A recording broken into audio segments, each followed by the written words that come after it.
आपने जलियांवाला बाग के उस काले दिन का जो चित्रण किया है वो रोंगटे खड़े कर देने वाला और भावुक कर देने वाला है। यह पंक्तियां उस दर्द और संघर्ष की याद दिलाती हैं जिसने भारतीय स्वतंत्रता संग्राम की दिशा बदल दी थी। 13 अप्रैल 1919, अमृतसर। बैसाखी का दिन। हजारों लोग जमा थे। कोई त्योहार मनाने आया था, कोई भाषण सुनने, और किसी को भी अंदाजा नहीं था कि कुछ ही मिनटों में ये जगह इतिहास की सबसे डरावनी खामोशी बन जाएगी। जलियांवाला बाग। चारों तरफ ऊंची दीवारें। बाहर निकलने के लिए सिर्फ एक संकरा रास्ता।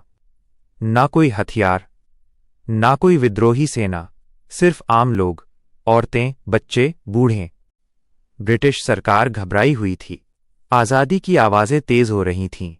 रॉलेट एक्ट ने लोगों की आज़ादी छीन ली थी। गिरफ्तारियां बढ़ रही थीं और डर ब्रिटिश हुकूमत के दिल में घर कर चुका था। और फिर बाग के उसी एकमात्र रास्ते से अंदर दाखिल हुआ एक आदमी, जनरल रेजिनाल्ड डायर।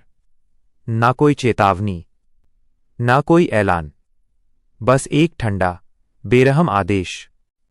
और बंदूकें चल पड़ीं, गोलियां सीधे भीड़ पर, लगातार, बिना रुके, करीब 10 मिनट तक। लोग भागे, लेकिन दीवारें थीं। लोग गिरे, लेकिन गोलियां नहीं रुकीं। कुछ लोग जान बचाने के लिए कुएं की तरफ दौड़े और जिंदा रहने की में कूद गए। जब फायरिंग रुकी तो बाग में सिर्फ लाशें, हवा में पसरा हुआ सन्नाटा। सरकारी आंकड़े कहते हैं 379, लेकिन सच इससे कहीं ज्यादा था। और जनरल डायर? उसे कोई पछतावा नहीं था। उसका मानना था अगर गोलियां कम पड़ जाती तो और चलानी चाहिए थीं। जलियांवाला बाग सिर्फ एक नरसंहार नहीं था, ये भारत की आत्मा पर किया गया हमला था।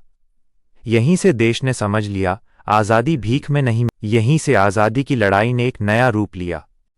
आज जलियांवाला है, लेकिन उसकी दीवारें अब भी गवाही देती हैं, क्योंकि जब इंसानियत मरती है तो इतिहास खून से लिखा जाता है।